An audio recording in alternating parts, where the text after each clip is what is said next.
Assalamualaikum warahmatullahi wabarakatuh.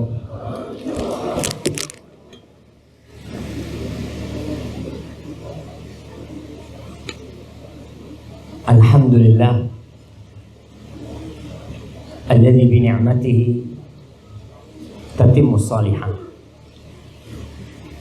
Segala puji bagi Allah Jalla Jalaluhu yang karena nikmatnya kebaikan-kebaikan menjadi sempurna. Malam ini kita bisa menggerakkan kaki kita, melangkahkannya ke tempat ini.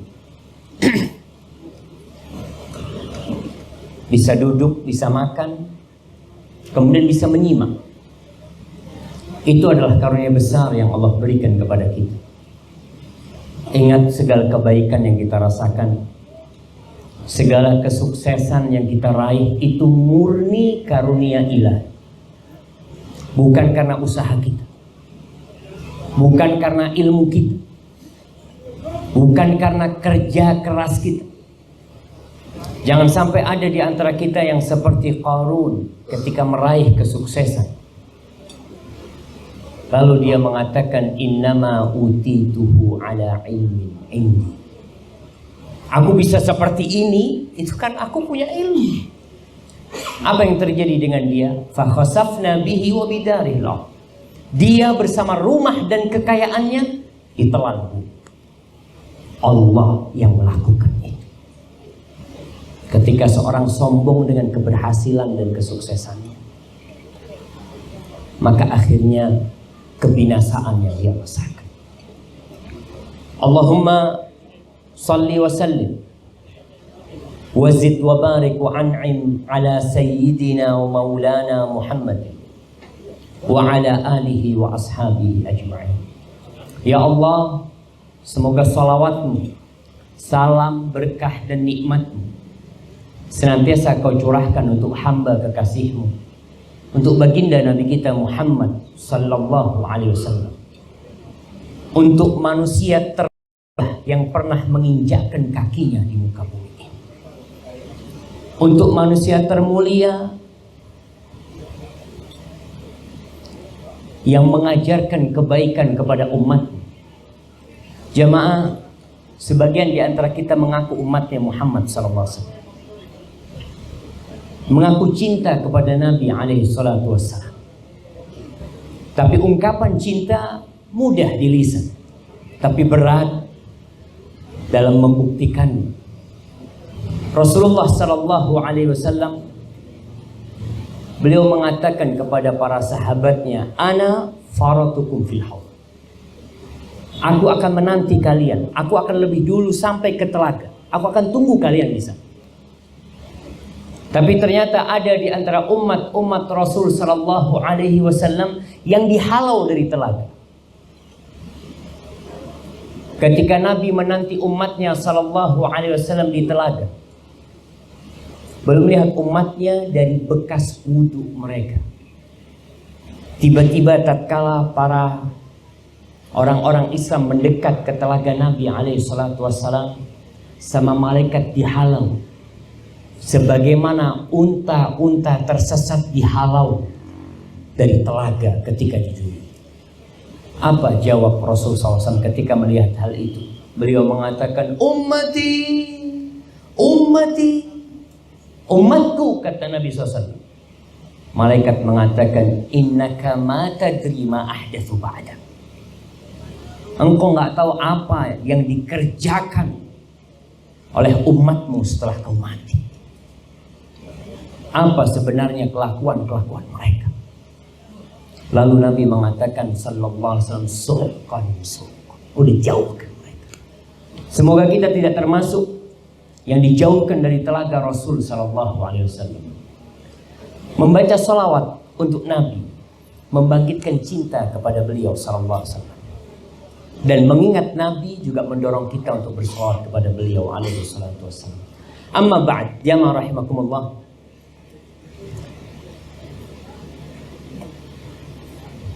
Sejatinya Rasulullah sallallahu alaihi wasallam itu membenci tidur sebelum Isya dan samar setelah Isya.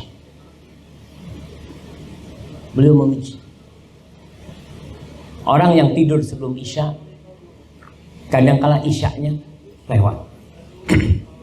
Orang yang sama ngobrol habis isya, kadangkala waktunya nggak terbatas. Kapan akhirnya? Subuh. Kalau kita ngobrol ba'dal maghrib, ada isya. Ngobrol ba'dal asar, ada maghrib. Ngobrol ba'dal zuhur, ada asar. Tapi ngobrol ba'dal isya, kapan selesainya? Subuh. Makanya tidak sedikit orang tua dulu, Anda memperhatikan sebagian orang tua, mereka main gaple malam hari di rumah sohibnya, main coret-coretan, atau main jepit itu mereka nggak tahu waktu. Sampai rumah semua anaknya sudah regut semua, harimnya sudah regut semua. Tapi malam ini kita akan ngobrol tidak panjang insya Allah, karena kalau habis makan itu ngantuk biasanya. Kalau terlalu panjang nanti ceramah ustadznya itu sebagai menemani tidurnya para jamaah. Anda tidak ingin itu. Tapi mudah-mudahan malam ini jadi malam yang berkah buat kita semua, buat calon pengantin dan keluarga. Kenapa? Rasulullah sallallahu alaihi wasallam bersabda, "Man yuridillahu bihi khairan yufaqihu fiddin." Barang siapa yang Allah menghendaki kebaikan buat orang itu. Allah kalau mau kebaikan buat satu orang, apa yang Allah kasih? Dunia? Bukan. Allah tumpahkan rezekinya buat dia? Bukan. Allah bentangkan buat dia kenikmatan? La. Kata Rasul sallallahu alaihi wasallam, yufaqihu fiddin. Allah bikin orang itu faham agama, ngerti sama agama. Maka kita bersama harus paham. Insya Allah semua pada paham, apalagi yang sudah banyak makan dan garam dalam kehidupannya. Masya Allah, jazakallahu khair. Allah berbagi dunia kepada semua orang. Orang kafir Allah kasih dunia. Orang gak pernah sholat, Masya Allah, kau lihat rumah dia, mobil dia, padahal gak pernah dia menginjakkan kakinya di masjid. Kefasikan, kemaksiatan yang dia lakukan udah gak bisa dihitung. Tapi Allah kasih dunia buat dia. Nah, dan ada orang yang bertakwa, Masya Allah, miskin, fakir, padahal tiap malam qiyamul lail. Kenapa jemaah? Rasulullah sallallahu alaihi wasallam mengatakan, Inna Allah yu'ti dunya man yuhibbu wa man la yuhibbu. Allah mengasih dunia kepada semua manusia. Yang Allah cintai, Allah kasih dunia. Yang Allah benci, Allah kasih dunia. Ingat, dunia bukan ukuran cinta Allah, bukan ukuran kemuliaan hamba. La. Walakin la yu'til iman illa man yuhib. Tapi Allah tidak berbagi keimanan kecuali untuk orang-orang yang Allah cintai. Kalau kau suka ke masjid, maka kau boleh husnudzon, Allah cinta sama aku. Kalau kau bisa sholat malam ketika semua orang tidur, kau bisa menghamparkan sejadahmu, kau bisa wudhu, kemudian bermunajat kepada Allah Subhanahu wa taala, kau bisa husnudzon. Mungkin ini tanda cinta Allah kepadaku. Iya. Karena Anda mendapati seorang masih kerabat dia. Pada waktu itu dia cerita, Syafiq, kata dia, ente tahu Allah tuh cinta sama Anda. Buktinya apa? Lihat, Anda punya usaha, sukses semuanya.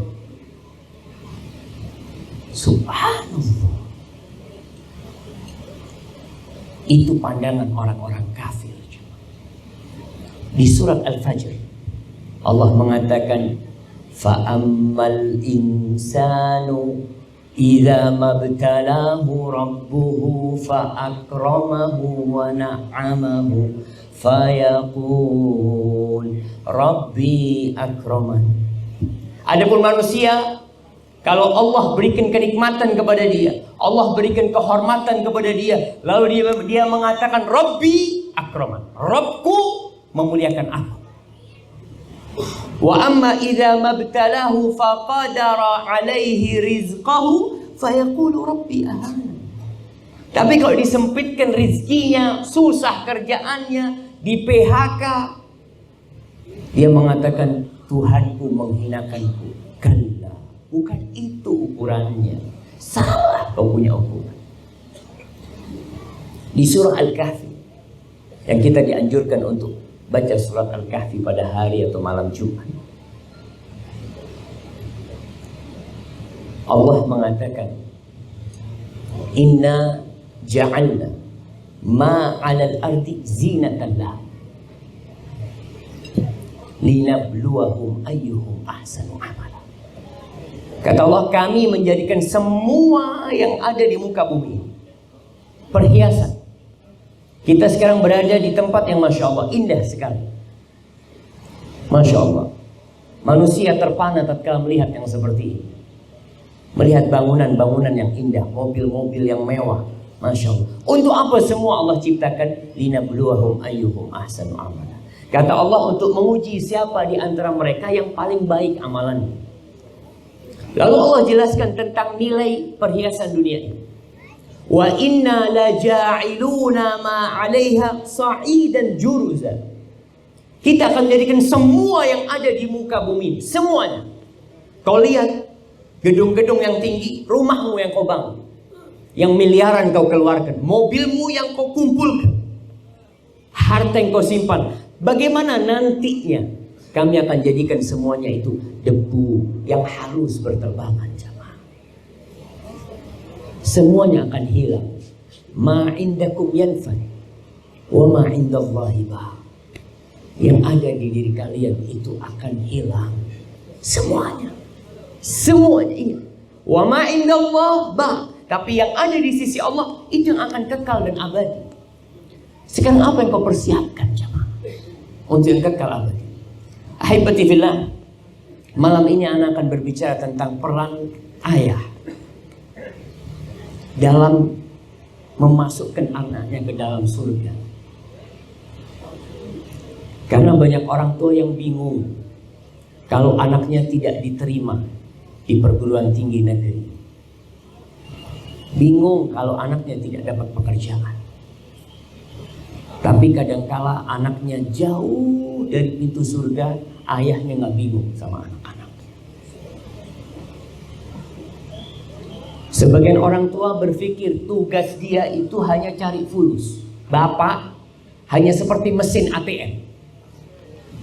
Mengeluarkan fulus, kasihkan harimnya, kasihkan anaknya, sudah. Tugas dia selesai. Tugas anak di luar rumah. Siapa yang bilang tugasmu di luar rumah? Rasulullah sallallahu alaihi wasallam mengatakan, kullukum ra'in wa kullukum mas'ulun an ra'iyati. Semua orang di antara kalian adalah pemimpin, dan semuanya akan dimintai pertanggungjawaban atas apa yang dia pimpin. Dan orang tua, bapak itu pemimpin di rumah. Dan jangan harap seorang ayah masuk surga, jangan harap kau masuk surga sendirian. Sebelum engkau dimintai pertanggungjawaban tentang istri dan anak-anak. Bagaimana peran seorang ayah dalam mengajak anaknya ke surga dan menjauhkan mereka dari api neraka? Peran ini bermula dari memilih pasangan hidup. Engkau kalau memilih istri yang soleha, insya Allah separuh tugasmu udah selesai. Karena kau udah bawa ke rumahmu seorang wanita yang soleha. Tapi kalau ternyata yang kau bawa ke rumahmu seorang wanita yang cantik, seorang wanita terhormat yang kaya raya, maka tugasmu besar.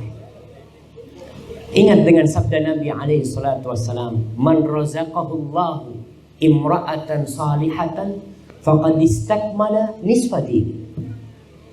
Barang siapa yang Allah kasih rizki istri yang soleha, separuh agamanya selesai. Falyattaqillah fi syatril baqi. Hendaklah dia bertakwa kepada Allah di setengahnya lagi. Karena dia sudah bawa ke rumahnya yang akan menjadi ibu dari anak-anaknya, yang akan menjadi penghibur dia dalam kesedihan, istri yang soleh. Kalau dia pilih itu, selesai. Tapi apakah kita memilih istri yang soleh? Yang kadangkala kesolehan wanita itu bagi sebagian lelaki nomor sekian. Rasulullah SAW ketika mengatakan tungkahul mar'a li arba.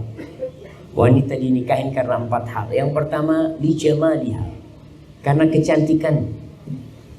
Yang kedua, karena hartanya. Yang ketiga, karena nasabnya. Yang keempat, karena agamanya. Lalu apa kata beliau? Fadfar bidzatid taribat yadak. Kau beruntunglah dapat yang agamanya baik. Selamat kau. Tapi sebagian jamaah apa kata dia? Ustaz, kalau dinnya bermasalah, insya Allah bisa diperbaiki, Ustaz. Tapi kalau wajahnya bermasalah, susah, Ustaz.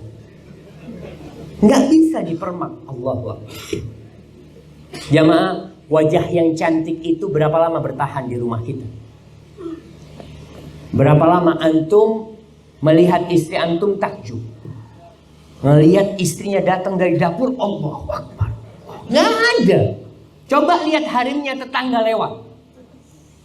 Harimnya tetangga lewat, Allahu Akbar, Masya Allah, Masya Allah. Harimnya sendiri pakai anduk, biasa aja. Kenapa? Manusia itu melihat sesuatu yang belum dia miliki tidak dalam wujud aslinya.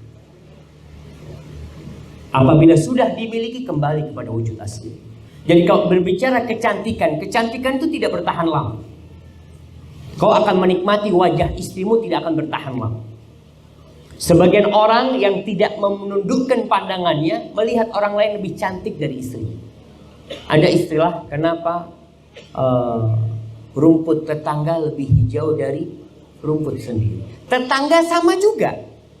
Tetangga kita lihat rumput kita, Masya Allah, hijau banget. Kita melihat punya ente yang lebih hijau. Karena tidak dimiliki. Tapi kalau sudah dimiliki biasa. Maka jangan terlalu kepikiran dengan wajah. Ada sebuah bukunya yang ditulis oleh Ar-Rafi'i. Kitab itu judulnya Wahyul Qalam. Ada satu pembahasan judulnya Qubhun Jamil. Buruk tapi cantik.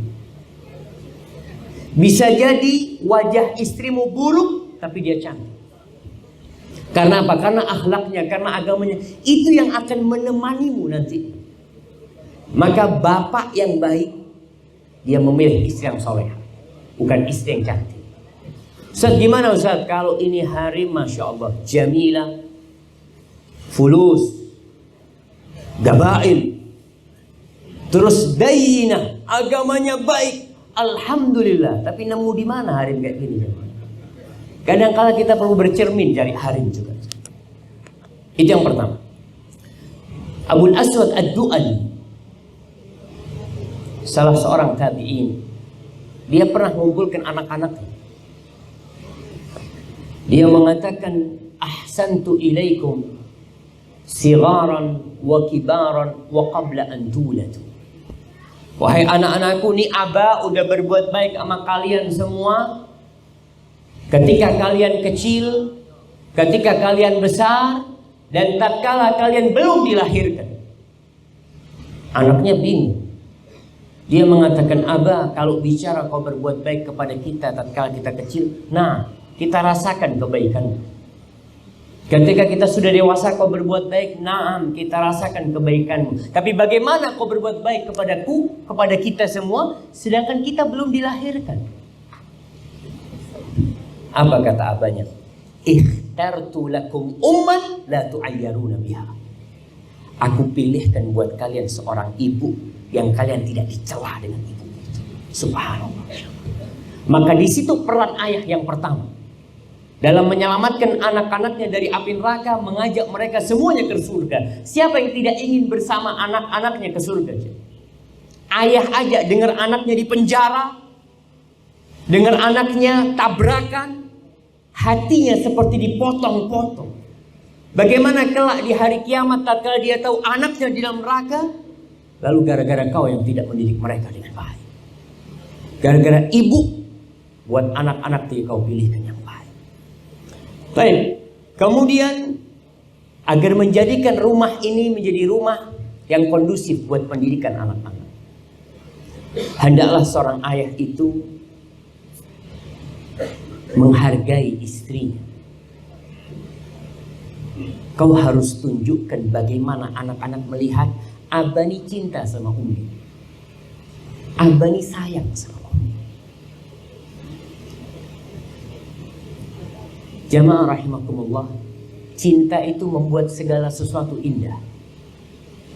Dan cinta itu akan mewariskan ketentraman ke dalam anak-anak. Ketika melihat abahnya nggak pernah marah sama Umi, ketika dia harus marah sama uminya, dia tunggu anak-anak semuanya regut. Atau dia panggil harimnya, Fulana, aku ada yang ingin aku omongkan sama kau. Panggil ke kamar. Nah, kau harus memberikan nasihat kepada istri yang melakukan kesalahan, tapi kau harus tunjukkan cinta di depan anak. Sebagaimana seorang ibu harus menunjukkan penghormatan dia kepada suaminya, agar anak-anak menghormati bapak. Sebagian orang tua, sebagian bapak itu memang dia sendiri yang tidak memiliki peran, dia maunya itu. Dan sebagian ibu membantu hal itu. Sudahlah, kau nggak usah ngurusin bapakmu kerjanya cuma cari fulus. Ada sebagian orang tua yang sering disebut al-hadir al-ghaib, hadir tapi ghaib. Ada di rumah tapi seperti nggak ada. Kenapa nggak ada? Ya nggak tahu. Dia punya kesibukan sehingga anak-anaknya tidak bisa bermain sama orang tua. Maka yang pertanyaan kedua tadi, tunjukkan cintamu kepada istrimu agar anak-anak terdidik dengan cinta dan kasih sayang. Yang ketiga, kau harus punya waktu untuk bersama anak-anak. Orang tua, apalagi anak-anak ketika umur 2 sampai 6 tahun, itu butuh banget dengan peran seorang ayah. Apa yang perlu kau lakukan? Kau duduk sama mereka, bermain sama mereka. Jangan dikasih HP anak. Sebagian orang tua nggak ingin anaknya mengganggu. Apa yang dilakukan? Dikasih HP. Wallah jamaah, HP ini anak nggak tahu ada sihirnya mungkin. Anak umur 9 bulan nangis dikasih HP, diem.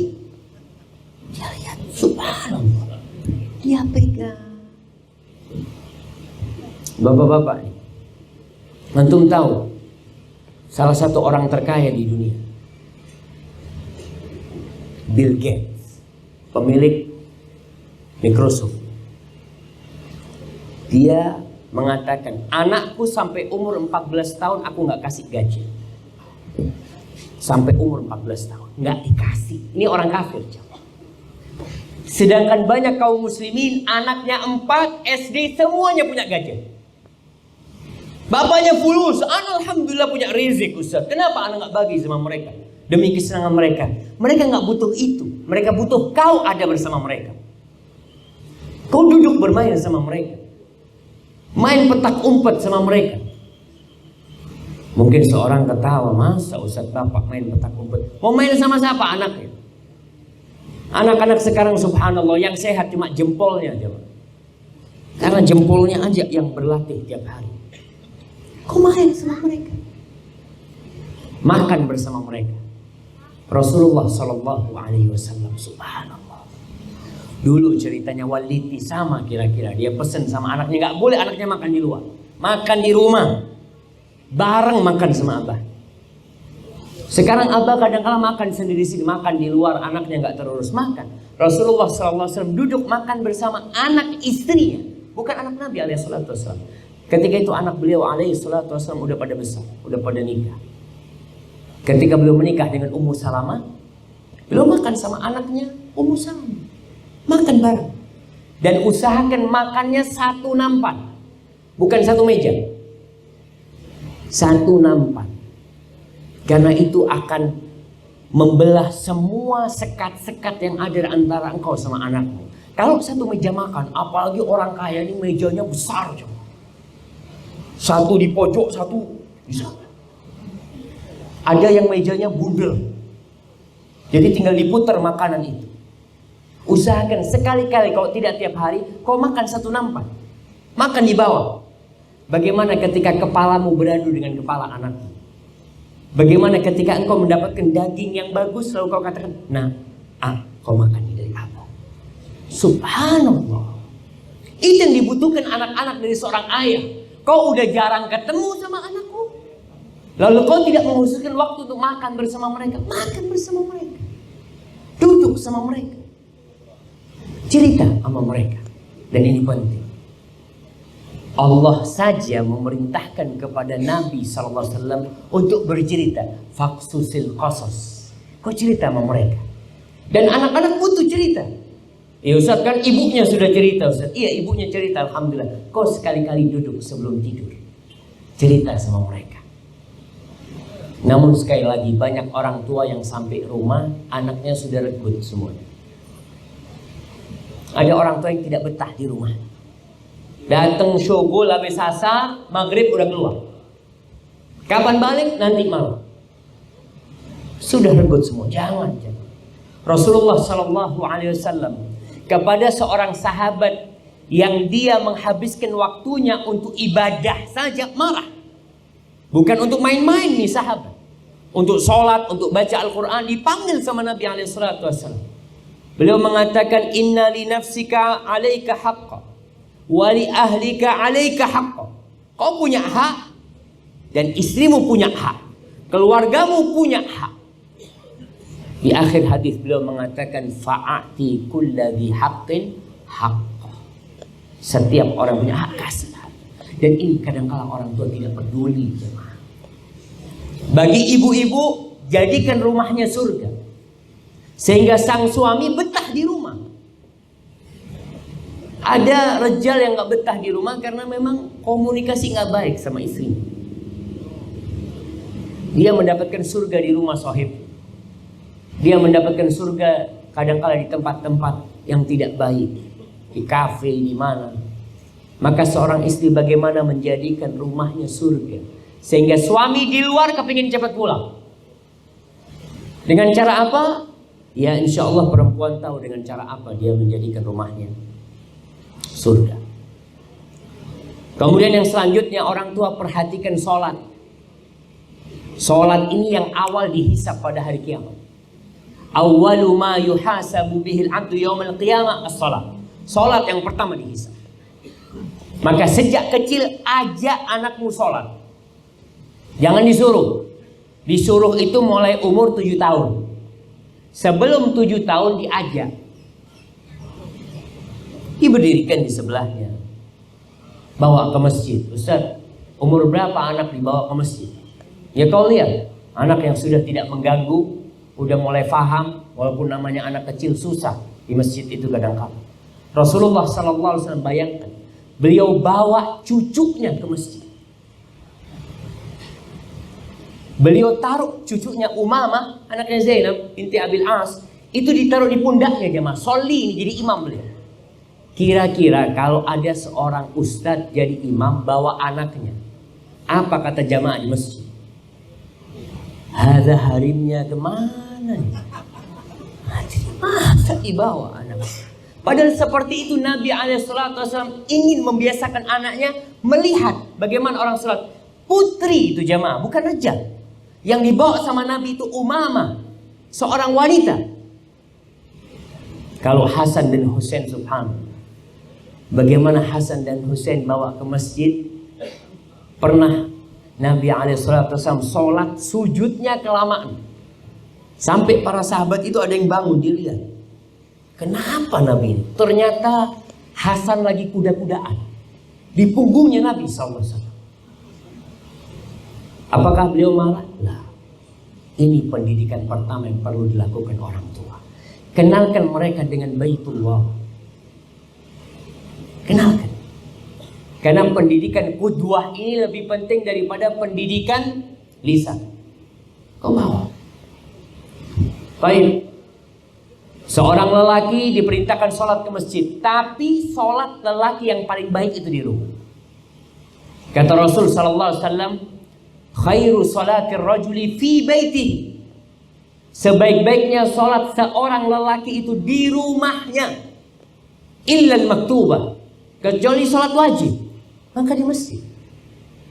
Maka hendaklah seorang lelaki sholat sunnah perbanyak di rumah, sehingga kau pulang dari masjid, anak-anak mau melihat kau sholat. Dia tanya sama umminya, mungkin umminya lagi libur sholat. Ummi, abah sholat apa? Sholat sunnah. Kau lihat kadang-kala anak itu berdiri di samping abahnya, ikut sampai nyosop-nyosop begitu. Karena dia masih kecil, belum bisa gerakan sholat. Tapi dia mengikuti hal itu. Wa nawwiru buyutakum bis-shalah wa qiraatil Qur'an.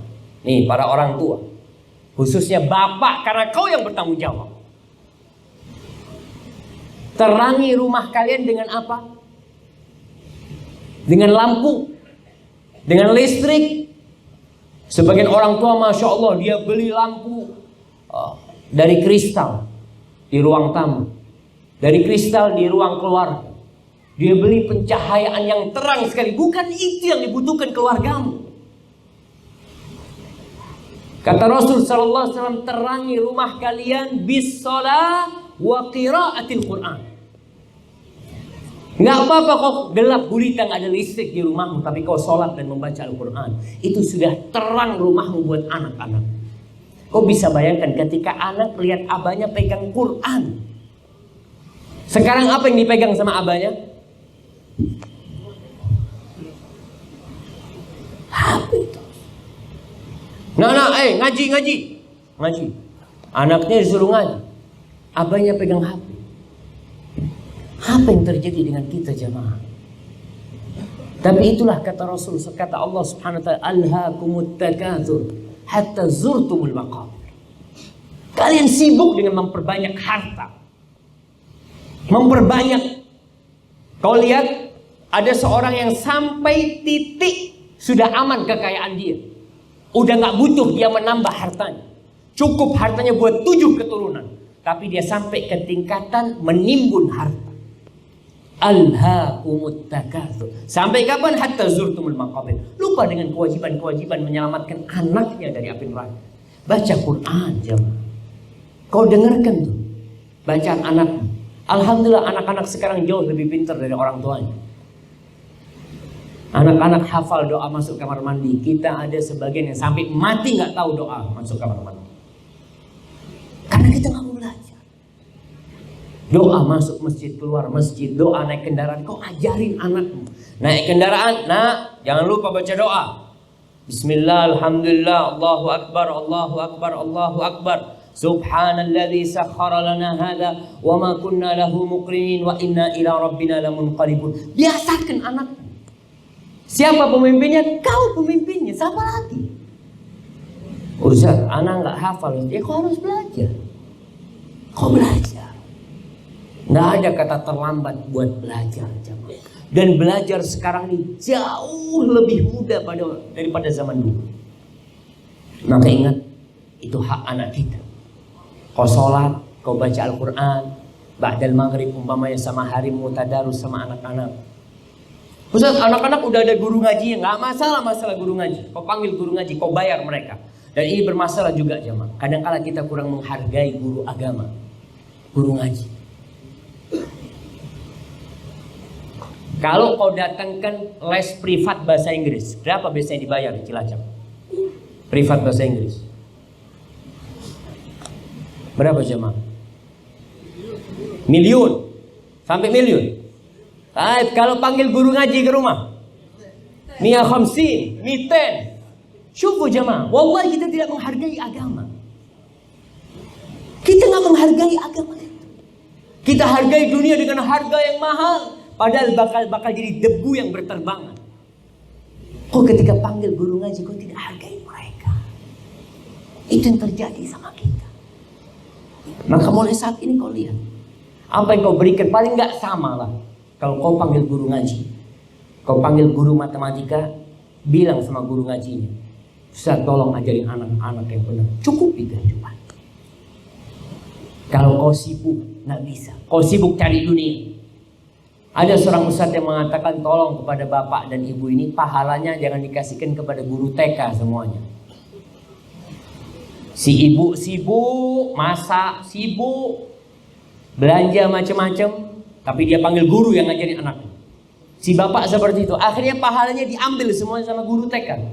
Yang ngajarin Al-Quran guru TK, yang ngajarin doa guru TK. Ibunya ngapain? Nggak ngajarin apa-apa.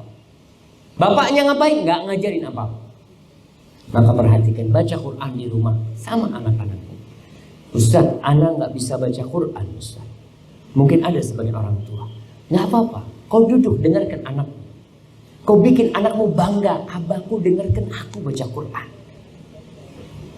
Kemudian jamaah, yang perlu diperhatikan oleh orang tua adalah makan yang halal dibawa ke rumah. Bagaimana engkau mau menyelamatkan keluarga dan anakmu dari api neraka? Padahal kata Rasul SAW, ayyuma lahmin nabata min suhd fannaru aula bih. Daging mana saja yang tumbuh dari hasil yang haram, maka neraka lebih pantas buat tempat. Maka kau harus berpikir sekarang. Orang tua punya anak gak benar, kau tanya, mungkin ada yang haram yang Anda berikan kepada anak. Kau berdoa berulang kali gak dikabulkan sama Allah. Salah satu penyebabnya makan yang haram. Innallaha thayyibun la yaqbalu illa thayyiban. Allah itu maha baik dan Allah tidak menerima kecuali yang baik. Kulu min thayyibati ma razaqnakum. Makan dari baik-baik yang kami rizkikan kepada kalian. Milih orang tua itu. Rizki milih. Karena ada orang yang mengatakan pokoknya yang ana dapat berarti itu rizki ana. Iya, kalau gak baik kau berikan kepada yang lain. Kau tahu itu halal, kau makan, kau bawa ke rumah. Kau tahu haram, syubhat, aduh jangan. Kau tinggalkan. Lalu Rasul SAW menyebutkan tentang kisah seorang yang dalam perjalanan panjang. Dia angkat tangan berdoa mengatakan, Ya Rabb, yamuddu yadaihi ila sama, yaqulu Ya Rabb, Ya Rabb, wa mat'amuhu haram, wa mashrabuhu haram, wa ghudhiya bil haram, fa anna yustajabana. Ini orang makanannya haram, minumnya haram, dikasih makan dari yang haram. Gimana mau dikabulkan doanya?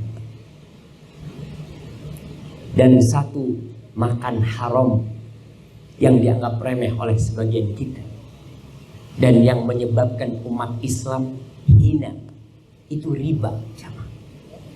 Riba. Pulang dari sini kau baca tuh surat Al-Baqarah 275, 273, 275 ke sana kau baca. Bagaimana Allah ketika orang-orang jahiliyah, orang-orang kafir dikatakan riba itu haram, apa kata orang-orang kafir? Innamal bay'u mithlur riba. Inti itu jangan terlalu ekstrim lah. Urusan riba ini, jual beli itu sama dengan riba. Samanya gimana? Kau lihat, kau punya uang 1 juta, kau beli gelas ini, lalu kau jual 1.300.000, boleh nggak? Boleh kan? Boleh nggak jamaah? 1 juta dapat 1.300.000, boleh. Sekarang Anda pinjemin fulan 1 juta, balikin 1.300.000, boleh nggak? Kan sama. Jamaah, boleh apa enggak? Kenapa nggak boleh? Masya Allah, karena itu riba. Allah mengatakan wa ahallallahu al-bai' wa harrama riba. Yang jual beli Allah halalkan, yang riba Allah haramkan. Asas jual beli itu cari keuntungan. Asas utang piutang itu membantu, bukan cari keuntungan. Makanya orang yang ngutangin orang lain itu dapat pahala sedekah. Jangan kau berharap keuntungan duniawi. Kalau kau mau cari keuntungan duniawi dari meminjamkan, maka akadnya beda lah bagi hasil. Kau dapat untung, kau dapat rugi kalau dia rugi. Wa ahallallahu al-bai'a wa harrama riba. Dan kita lihat sebagian orang dan banyak di antara kita yang punya prinsip, Ustadz kalau nggak riba nggak bisa usaha, nggak bisa sukses. Dari mana dapat modal? Wallahi jamaah, ini racun ya. Ketika engkau sudah mengatakan nggak bisa kecuali dengan riba, berarti salah aturan yang Allah bikin. Ketika Allah mengharamkan riba. Dan kau tahu jangan main-main dengan dosa riba. Allah tuh mengumumkan perang kepada orang-orang yang makan riba. Allah mengatakan, ya ayyuhalladzina amanu taqullaha wa dharu ma baqiya minar riba in kuntum mu'minin. Wahai orang-orang yang beriman, bertakwalah kalian kepada Allah dan tinggalkan sisa-sisa riba. Jangan kau berikan kepada anakmu, jangan kau bikin bangun rumahmu, jangan kau bikin beli tempat tidur buat anakmu, baju buat anak-anak. Tinggalkan sisa-sisa riba. In kuntum mu'minin. Kata Allah, kalau kau beriman. Kalau kau nggak beriman, mau go fadl kau makan tuh riba. Fa in lam taf'al. Kalau kau tidak melakukan itu, karena berat, karena kau merasa nggak mungkin, masa sekarang nggak pakai riba, nggak mungkin. Fa in lam taf'al, fa'dzanu biharbin minallahi wa rasulih. Maka diumumkan perang dari Allah dan Rasulnya buat kalian. Kenapa riba ini jamaah? Kok dosanya besar? Lebih besar dari zina? Iya. Karena kau meremehkan. Sebagian orang mengatakan, na'udzubillah minaz zina. Mudah-mudahan anak keturunan anak diselamatkan dari zina, dijauhkan dari zina. Na'udzubillah minaz zina. Tapi riba kau nggak pernah doa seperti itu. Rasulullah SAW mengatakan, ar-riba ithnan aw thalathu sab'una ba. Riba itu dosanya ada 73-72 pintu. Adnaha, yang paling ringan, misal ayyatir rajul ummah, seperti orang menzinai ibunya sendiri. Seperti orang, itu yang paling ringan dosa riba. Dan kau meremehkan. Kau makan tuh riba, kau berikan kepada keluargamu, pada dosa yang paling ringan seperti berzina dengan ibunya sendiri. Dalam hadis riwayat Ahmad, Nabi SAW mengatakan, dirhamun riba ya'kuluhu ar-rajul wa huwa ya'lamuhu ashaddu min 36 zanya. Kata Nabi SAW, 1 dirham riba yang dimakan oleh seorang dalam kondisi sadar dia kalau itu riba, tahu dia itu riba, maka itu lebih parah daripada 36 kali berzina. Lalu kau mengatakan gak mungkin hidup kecuali pakai riba. Ada hal-hal yang memang kau tidak bisa terhindar, tapi ada hal-hal dalam kehidupan ini yang kau bisa memilih. Kau bisa memilih, dan itu pilihan. Maka jemaah, berkaitan dengan makan yang haram ini, itu berpengaruh kepada pendidikan anak kita, berpengaruh kepada kehidupan kita. Rumahmu jadi kacau, tidak harmonis, gara-gara yang kau bawa ke rumahmu adalah barang yang haram. Kemudian yang terakhir,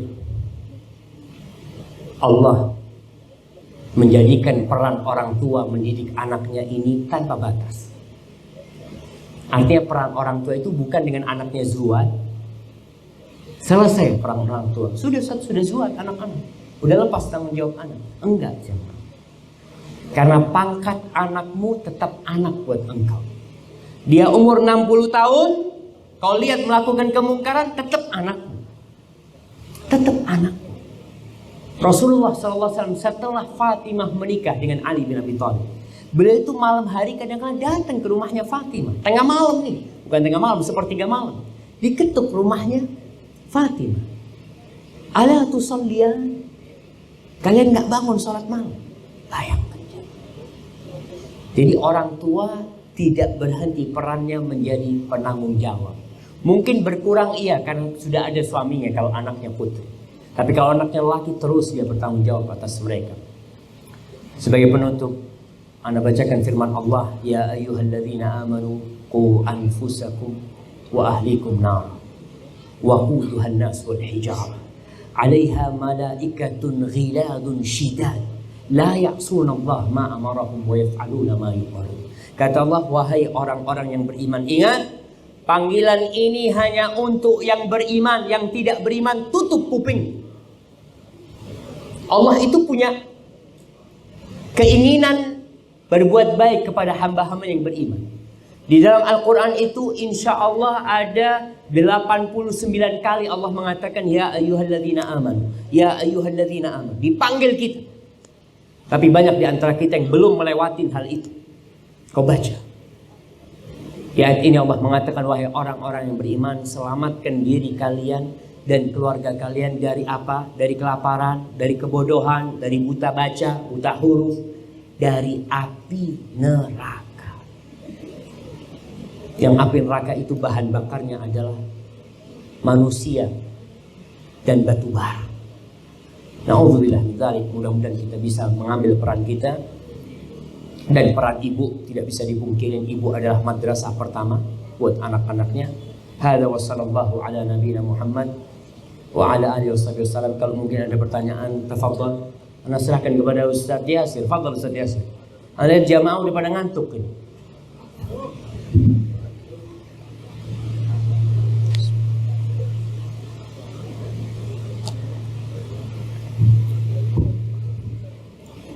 Ada pertanyaan yang sudah siap?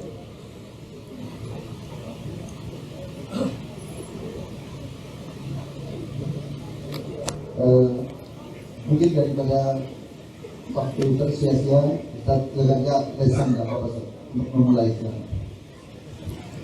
Assalamualaikum warahmatullahi wabarakatuh. Waalaikumsalam warahmatullahi wabarakatuh. Ada satu pertanyaan, Ustaz. Yang pertama, kaitannya dengan pendidikan anak. Kita sudah berusaha untuk mendidik dari sejak itu sampai dewasa. Namun ketika kedewasaannya tidak sebagaimana masa kecilnya. Ketika kita ajak ke masjid dari kecil, mereka nurut. Tetapi sementara sudah dewasa, kok semakin sulit. Sejauh mana dalam hal ini kita untuk terus memberikan satu pendidikan kepada mereka, ataupun kita membiarkannya karena dia juga sudah dewasa,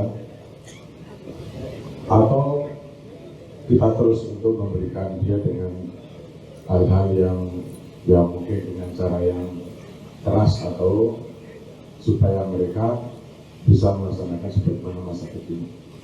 Demikian, Ustaz. Assalamualaikum warahmatullahi wabarakatuh. Waalaikumsalam warahmatullahi wabarakatuh. Subhanallah jemaah. Tajri riyah bima la tashtahi suf. Kadangkala angin bertiup tidak sesuai dengan keinginan nelayan. Tapi apa yang hendak dikata? Apabila orang tua sudah mendidik anaknya dengan benar, anak itu tumbuh besar dalam pendidikan yang baik. Tadi dikatakan di masa kecilnya dia sholat, dia mungkin dia ngaji, dia taat kepada Allah. Ketika dewasa dia meninggalkan itu semua. Apa yang harus dilakukan oleh orang tuanya dalam kondisi seperti itu? Ketahuilah bahwasanya orang tua itu tidak bisa memberikan hidayah kepada anak, tapi dia hanya bisa menyampaikan hidayah itu kepada anak.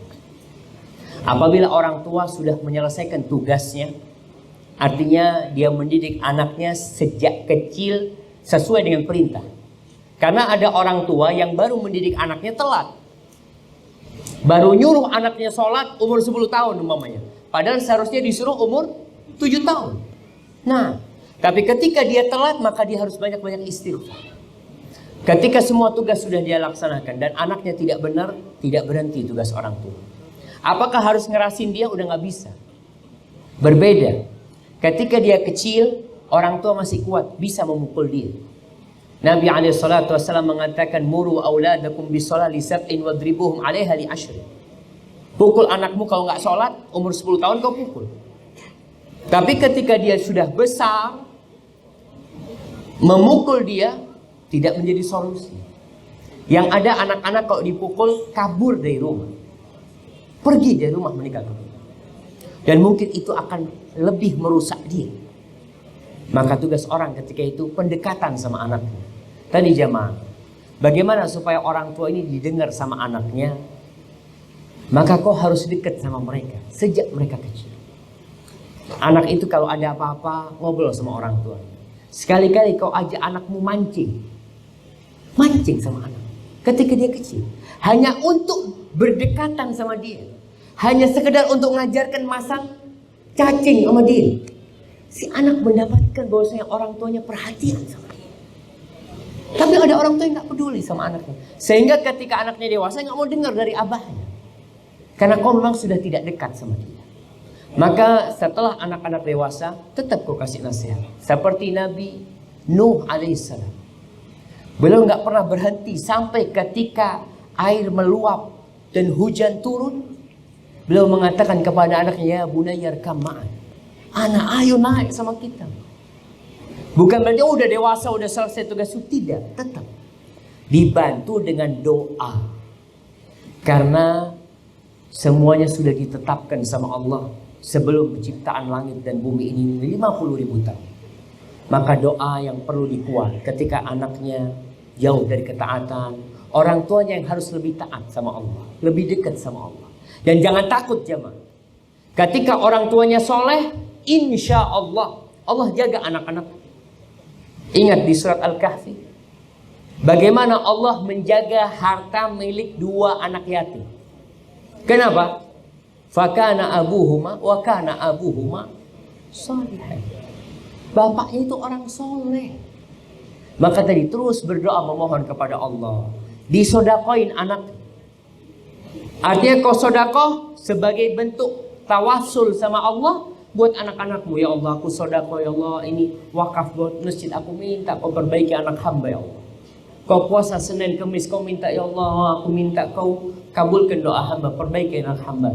Dan terus berdoa berharap sama Allah. Jangan putus asa. Jangan putus asa. Dan insya Allah ketika pada hari hisab nanti orang tua akan dihisab, kalau benar dia sudah melaksanakan semua tugasnya, ringan.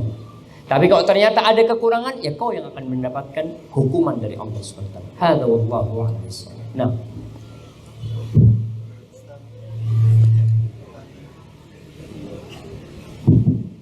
pertanyaan berikutnya Ustaz. Ini pertanyaan sudah terlanjur Ustaz. Ada dua pertanyaan. Terus yang pertama, bagaimana kalau sudah terlanjur punya istri yang nggak solehah Ustaz? Yang kedua, bagaimana kalau anak terlanjur hobi sama HP karena kesalahan orang tua? Nah. Masya Allah, barakallahu fikum. Ya, yang terlanjur punya istri nggak solehah. Pertama, istighfar. Dia harus banyak bertobat. Kenapa? Karena itu perempuan pilihan. Dan mungkin kau juga nggak soleh, sehingga kau pilih tuh perempuan. Maka yang pertama istighfar. Yang kedua, tiada gading yang tak retak. Ya, tetap insya Allah istrimu bisa diperbaiki. Dengan kau banyak istighfar, memperbaiki diri, perbaiki hubunganmu sama Allah Subhanahu wa Ta'ala. Mudah-mudahan Allah memperbaiki hubunganmu sama istrimu. Kau harus lebih punya banyak waktu sama istrimu yang tidak soleh. Kau bawa dia ke pengajian. Kau bawa dia ke tempat-tempat yang baik. Kau carikan sohib-sohib buat dia. Karena kadang-kala perempuan sohibnya ya kerjanya hanya ngerumpi, hanya macam-macam. Tapi kalau dia wanita soleha, insya Allah dia akan menjaga anak-anaknya. Itu yang sudah terlanjur. Yang kedua, yang terlanjur anaknya suka main HP. Sama, kau istighfar. Karena itu dosamu, bukan dosa anak. Dosa. Terus bagaimana sekarang? Kau cari pengganti HP. Anak-anak itu butuh kegiatan jamaah. Anak rasakan. Anak di rumah, anak-anak nggak punya HP. Tapi kadang-kala kalau ibunya masak, mereka pegang HP ibunya. Kalau diambil, Masya Allah, itu teriak-teriak. Sampai yang kecil, yang umur 30 bulan, itu kalau HP diambil, mereka teriak-teriak. Nangis, geluser gitu. Apa yang harus dilakukan? Dia butuh kegiatan. Kau ajak dia main apa? Main kuda-kudaan sama dia. Ada permainan yang kuno tapi sampai hari ini masih bisa dimainkan. Blok, Ka'abah itu yang disusun jadi rumah-rumahan. Main apalah sama mereka sehingga dia lupa sama HP itu. Lama-kelamaan kecanduan dia akan hilang. Itu yang pertama caranya. Yang kedua, kau jangan pegang HP di depan anakmu. Kau jangan pegang HP di depan anak. Jadi ketika anak-anak main dan kau pegang HP, anak-anak kepingin lihat apa yang kau lihat. Tapi kalau HP itu kau taruh, maka anak-anak tidak akan berharap HP tersebut. Kau sebagai contoh dalam rumah, insya Allah mudah-mudahan anaknya bisa menjadi lebih baik. Hadza wallahu a'lam bishawab. Pertanyaan berikutnya Ustaz, ini terkait dengan zaman now Ustaz. Bagaimana hukumnya suami istri yang hobi pamer kemesraan di medsos? Zaman apa? Zaman now. Masya Allah. Sahih. Sampai istilah mereka pun seperti itu jemaah. Baik. Kenapa sih mereka menampakkan kemesraan mereka di depan orang? Ingin apa? Ini orang-orang sakit ya. Iya. Jadi sampai disebutkan oleh seorang psikologi, anak baca itu bahwasanya orang-orang yang suka pamer diri mereka, bukan cuma pamer kemesraan ya, suka selfie mereka. Di mana-mana selfie, situ selfie, situ selfie, itu sakit. Perlu diobati. Karena dia ingin menunjukkan eksistensi diri dia. Padahal dia la syai'. Dia itu bukan apa-apa sebenarnya, tapi ingin menunjukkan dirinya kepada orang. Maka buat orang yang suka menunjukkan kemesraan di depan orang banyak, tunjukkan kemesraanmu itu di depan istrimu aja. Hubungan suami istri di dalam rumah itu hubungan yang tanpa basa-basi. Apa adanya. Tapi kalau sudah keluar rumah itu kebanyakan basa-basi. Hanya mencari sensasi. Kita, nggak usah ngomongin orang lain. Kita nih, kalau ketemu sohib, ahlan wa sahlan, kif halak bukhair, hayyakumullah. Coba sampai rumahnya, ketemu harimnya, ditelepon harimnya aja, iya, ono apa? Iya, subhanallah.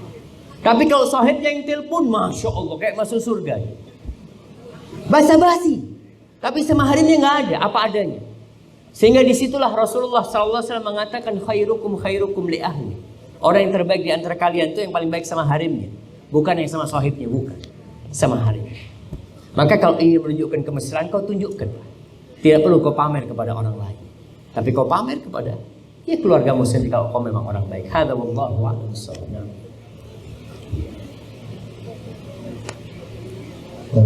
Berikutnya Ustaz, ini terkait riba Ustaz.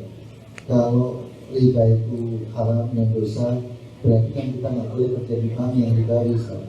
Pertanyaannya, kalau begitu nanti bank-bank ribawi ini diisi oleh orang-orang kafir, dan kemudian seluruh fasilitas negara atau dana masyarakat akan dimanfaatkan untuk kepentingan kufar. Bagaimana Ustaz? Masya Allah. Masya Allah, Masya Allah. Ini pandangan yang wallahu a'lam bishawab. Sebenarnya kurang tepat. Kalau umat Islam keluar dari bank, tutup bank. Tutup. Kau lihatlah. Yang rebutan kerja di bank muslim apa kafir? Kau lihat list yang daftar kerja di bank. Dan kau cek sekarang di bank-bank, pekerja bank itu muslim apa kafir? Insya Allah mungkin 80-90% muslim. Jadi kalau muslimin tidak kerja di bank ribawi, apa yang terjadi? Terpaksa bank itu akan merubah sistem. Terpaksa. Di sini ada kekuatan publik, jamaah. Kenapa di akhir-akhir zaman ini kok banyak istilah syar'i? Kenapa? Karena publik menuntut perubahan. Jadi kalau umat Islam nggak mau kerja di bank, bukannya bank itu akan mempekerjakan orang kafir, bukan, banknya akan tutup. Itu yang pertama. Kalau enggak, dia akan merubah sistemnya sesuai dengan keinginan umat. Antum lihat bank-bank konvensional, kenapa mereka buka seksi syariat? Kenapa? Untuk menjawab kewajiban publik. Karena publik menuntut ada syar'i. Sahih. Itu yang dituntut. Kitanya umat Islam, kita itu jangan ikut arus. Dan usahakan umat Islam ini tidak jadi ekor, jemaah. Yang namanya ekor, maaf, ekor itu di belakang dan digunakan untuk menutupi kekurangan. Kita harus ada di depan. Maka berkaitan dengan bank itu, sistem akan berubah tatkala umat Islam menuntut. Cuma sekarang umat Islam yang jumlahnya 87,1% di negeri kita ini, apakah mereka mau dengan syariat? Artinya sistem banknya itu sesuai dengan syariat, tidak ada riba. Sebagian nggak mau memang. Karena kita tahu negeri kita ini demokrasi yang dipakai mereka. Demokrasi itu yang menjadi sandaran utamanya apa? Suara terbanyak. Kalau suara terbanyak menginginkan perubahan, akan berubah. Tapi umat Islam enggak. Mereka nyaman, bahkan berusaha mencari pembenaran atas riba tersebut. Jadi kayak tadi ini, ungkapan ini salah satunya untuk mencari pembenaran kadang-kadang. Tapi insya Allah jamaah, ana lihat alhamdulillah negeri kita menuju kepada yang lebih baik. Alhamdulillah ana lihat. Antum lihat dulu di kepolisian, di militer nggak boleh pakai jilbab, sekarang mulai boleh. Berarti sesuatu yang berbau Islam sudah mulai diterima di negeri ini. Dan dulu yang namanya tahun 89 anak SMA pakai jilbab itu diusir sama sekolah. Maksa pakai jilbab diberhentikan sama sekolah. Sekarang alhamdulillah kita bersyukur sama Allah. Bagaimana di kampus, di kuliah perempuan-perempuan pakai jilbab diperbolehkan. Maka kita berusaha untuk menjaga negeri kita lebih baik dengan kita berbuat kebaikan kepada Allah Subhanahu wa taala, ketakwaan kepada Allah Subhanahu wa taala. Hadza wallahu a'lam bissawab.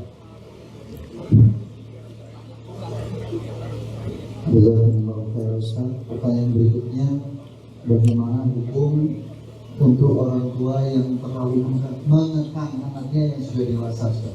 Anak ini punya keinginan untuk melakukan banyak kebaikan, tapi orang tuanya mengatakan ijlis bil baik, tidak seperti itu.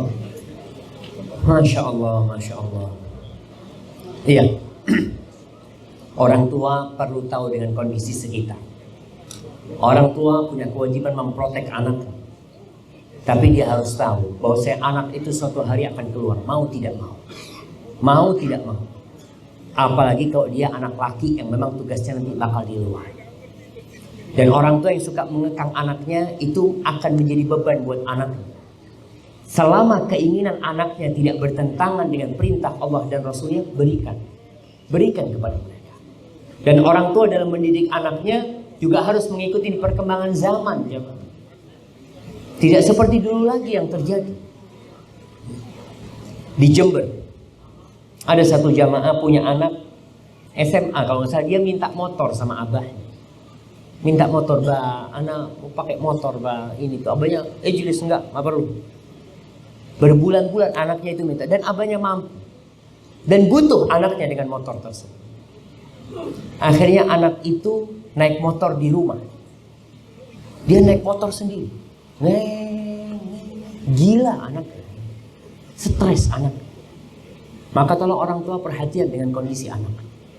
Jadi kalau tadi takut orang tuanya anaknya keluar melakukan tindakan-tindakan yang negatif, boleh. Tapi kalau jelas yang dilakukan oleh anaknya itu positif, umpamanya anaknya ini punya kegiatan masuk dalam remaja masjid, memakmurkan masjid, buat kegiatan-kegiatan yang positif, dia bikin kasih bantuan kepada saudara-saudara mereka di Pacitan, di mana umpamanya, dia berangkat, suruh berangkat anaknya. Ya maaf, kalau kau melihat bagaimana para sahabat mendidik anak-anak, mereka umur belasan tahun itu kepingin mati dalam medan perang. Ketika perang Badar, ada adiknya Sa'ad bin Abi Waqqas, namanya Umair bin Abi Waqqas, insyaallah. Dia mau ikut perang pada waktu itu. Dilarang sama abahnya, atau bukan sama, dilarang sama Nabi SAW karena masih kecil. Akhirnya nangis dia, nangis. Saat minta sama Nabi SAW supaya diizinkan, diizinkan. Itu yang makaikan pedang itu abangnya, Sa'ad yang makaikan pedang. Akhirnya dia tewas di medan perang. Ketika perang Uhud, sahabat-sahabat Nabi yang umur 13-14 itu, dalam perjalanan dari Masjid Nabawi menuju medan perang Uhud, di tengah jalan, itu Nabi memberhentikan pasukannya untuk menseleksi mereka. Karena ada anak-anak yang ikut perang. Itu antum tahu, sahabat yang masih kecil, mereka itu jinjit jamaah, supaya kelihatan besar. Dia ingin mati di medan perang. Dididik untuk seperti itu oleh orang tuanya. Bahkan ada seorang sahabat Rafi' bin Khadij yang nggak boleh ikut perang ya. Hanya diminta sama Nabi SAW menunjukkan dia itu pandai bergulat, diperbolehkan sama Nabi SAW. Jadi tolong orang tua memperhatikan kondisi sekitar. Perlu khawatir dengan perkembangan zaman, tapi kalau dia lihat positif yang dilakukan anaknya, sahib-sahibnya sahib-sahib yang baik, ahlan wa sahlan. Barakallahu fiik. Masya Allah. Kalau kue keluar jamaah sampai subuh dari jamaah. Nah, barakallahu fiikum. Fadhal. Baik, pertanyaan berikutnya kembali ke terlanjuran Ustaz. Di rumah seseorang banyak sekali barang-barang elektronik, bahkan rumahnya juga kredit dengan riba, sehingga kalau suruh dilunasi sekaligus gak mungkin Ustaz. Bagaimana solusinya? Wallah jamaah, ada orang yang memang tadi disebutkan semuanya riba. Mungkin bajunya juga riba, motornya riba, mobilnya riba, rumahnya riba. Mereka lakukan seperti itu. Bahkan ada yang harimnya riba. Antum gimana harimnya riba? Dia pinjam puluh si bank untuk mahar buat harim. Subhanallah. Terus bagaimana kondisi itu? Bagaimana dia keluar dari kondisi tersebut? Yang pertama, kau bertobat kepada Allah Subhanahu wa taala. Allah mengatakan, ya ayyuhalladzina amanu tubu ilallahi taubatan nasuha asa rabbukum an yukaffira ankum sayyi'atikum. Wahai orang-orang yang beriman, bertobatlah kalian kepada Allah dengan taubat yang sebenarnya, taubat dari hati, taubat dengan niat yang penuh. Kalau engkau benar-benar akan meninggalkan riba itu tadi. Sekarang belum bisa, baik, kau banyak istighfar, kau berusaha untuk menutupi yang bisa kau tutupi. Jangan berleha-leha, karena kau dalam dosa sebenarnya. Kalau engkau tidak tahu, maka kau nggak dosa. Ustaz, dulu terus terang Anda nggak paham Ustaz. Sekarang kau paham, ya sudah. Sekarang kau paham, kau istighfar, kau berusaha melunasi satu persatu yang bisa kau lunasi. Kau punya mobil yang bisa kau jual, kau jual. Karena hidup sekarang ini kebanyakan gaya aja. Orang itu mau gaya. Dia bisa beli mobil harga 30 juta. Tapi dia malu mau pakai mobil harga 30 juta. Maka dia jadikan 30 juta sebagai uang muka. Lalu dia kredit. Kredit dalam Islam boleh. Ingat, dalam Islam ada jual beli bitaksit, itu ada. Tapi tidak pakai riba. Tidak pakai riba. Boleh dalam Islam jual beli kredit. Yang ada sistem sekarang kebanyakan adalah riba. Kebanyakan riba. Dan kau sebagai salah satu pendukung, maka kau yang bisa kau jual, kau jual. Gaya hidupmu mulai dikurangi. Dan insya Allah, wa man yattaqillah yaj'al lahu makhraja wa yarzuqhu min haitsu la yahtasib wa man yatawakkal 'ala Allah fa huwa hasbuh innallaha balighu amri qad ja'ala Allahu likulli syai'in qadra.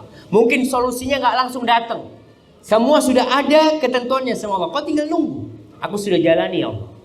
Kau husnudzon sama Allah. Jangan sampai mengatakan, Ustaz, ana ini sudah lama berdoa Ustaz, kok kayaknya belum ada solusi. Mulai kau seudon sama Allah, nggak dikabulkan doanya nanti sama Allah. Karena Allah itu tergantung prasangka hambanya. Ana inda dhanni abdi bi. Mau kau berprasangka baik sama Allah, Allah kasih kebaikan. Kalau berprasangka buruk, Allah kasih keburukan. Na'udzubillah min dzalik. Barakallahu fiikum. Mungkin seperti itu. Pertanyaan berikutnya Ustaz, sejauh mana tanggung jawab orang tua terhadap anaknya yang susah diatur? Bahasanya di sini susah dapat hidayah. Orang tua tiri, ya.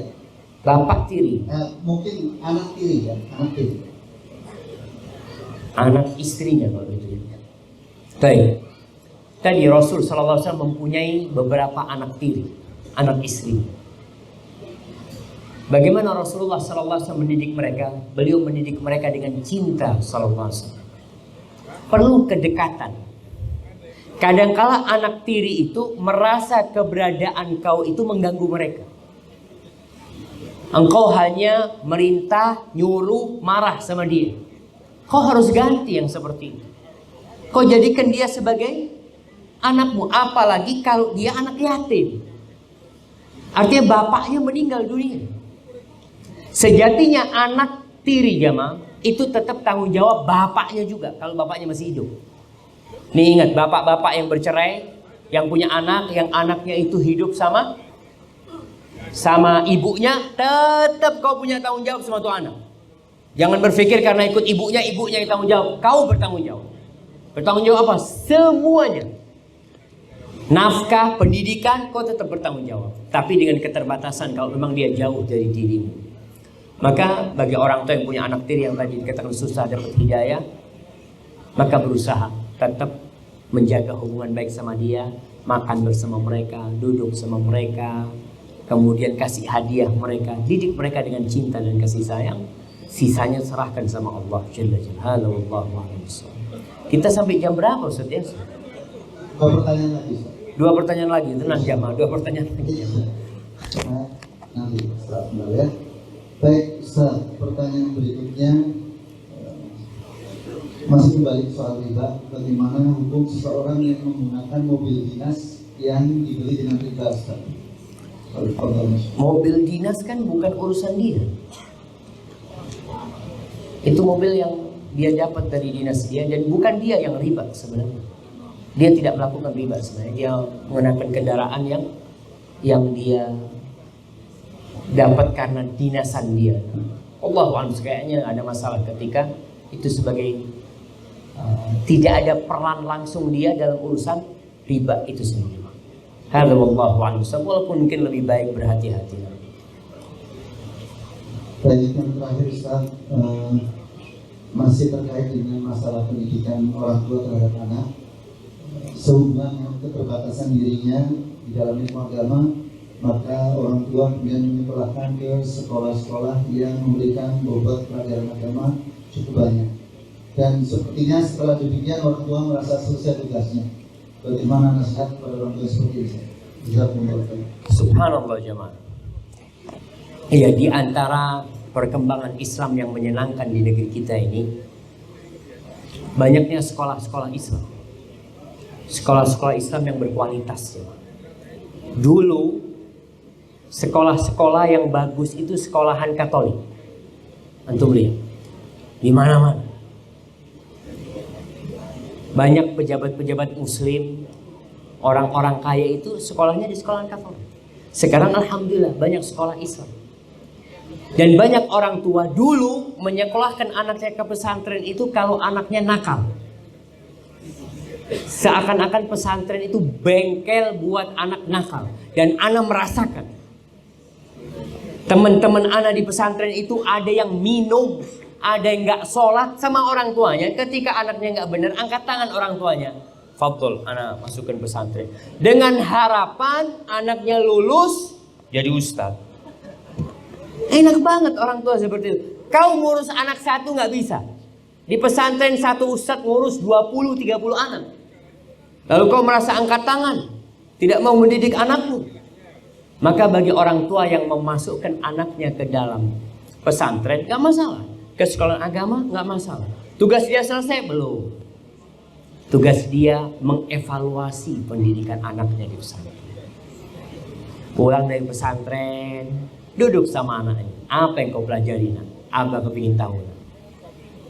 Quranmu berapa hafalannya? Kau tasmi, kau dengarkan anaknya murojaah. Terus kau ikuti. Dan jangan nyalahkan pesantrennya kalau ternyata anaknya keluar nggak benar. Ini pesantrennya, subhanallah. Pesantren itu bukan ngurus anaknya bapak saja. Yang ngurus pesantren itu 1000 orang, ratusan orang. Anaknya bapak sudah berusaha ditaruh di lingkungan yang baik. Oleh anak punya sahib di pesantren jamaah, masya Allah. Itu lompat tembok semuanya, nonton film di bioskop. 20 anak semuanya dibotak. Pesantrennya salah, udah dipager pesantrennya, udah dikontrol anaknya. Memang anaknya nggak benar. Maka ketika orang tua memasukkan anaknya ke pesantren, tolong dievaluasi anaknya. Sekali-kali datang ke ustadznya, bapak juga ikutin gimana perkembangan anak-anak. Gimana secara keilmuan, secara akhlak, secara etika, kau perlu perhatikan hal itu. Hadza wallahu a'lam bishawab. Itu pertanyaan terakhir. Nah, insyaallah. Baik, jamaah rahimakumullah. Hidup itu hanya sekali. Nanti orang-orang akan mendapatkan hasil hidup dia di padang mahsyar. Allah mengatakan yauma idzin tu'raduna la takhfa minkum khafiyah. Pada hari itu semua yang kalian amalkan bagaimana sesungguhnya engkau itu akan ditampakkan. Enggak ada yang tersembunyi. Kita di sini bisa pura-pura baik. Kita bisa. Tapi nanti pada hari kiamat akan ditampakkan ternyata kau itu adalah musang selamanya. Kau itu adalah menyezik serigala yang pura-pura baik dan kau itu munafik sebenarnya. Pada hari itu akan tampak. La takhfa minkum khafiyah. Fa amma man utiya kitabahu biyamini fayaqulu ha umqra'u kitabiyah. Kau akan tahu dengan tangan kanan atau tangan kiri kau mendapatkan kitabmu. Yang mendapatkan kitabnya dengan tangan kirinya dia akan berteriak mengatakan ha umqra'u kitabiyah inni dhanantu anni mulaqin hisabiyah. Dia akan mendapatkan, mengatakan aku yakin aku akan dihisab. Ketika antum semua yakin akan dihisab, maka antum akan mengevaluasi diri antum sebelum dihisab. Tanggung jawabnya sebagai orang tua, sebagai bapak, sebagai suami, sebagai anak kalau orang tuanya masih ada, maka lakukan tugas itu dan banyak-banyak berdoa. Rabbana hab lana min azwajina wa dzurriyyatina qurrata a'yun waj'alna lil muttaqina imama. Wa sallallahu ala nabiyyina Muhammad wa ala alihi washabbihi wasallam. Ana mohon maaf kalau ada yang kurang berkenan, yang benar dari Allah, yang salah dari diri ana dan dari syaitan. Assalamualaikum warahmatullahi wabarakatuh.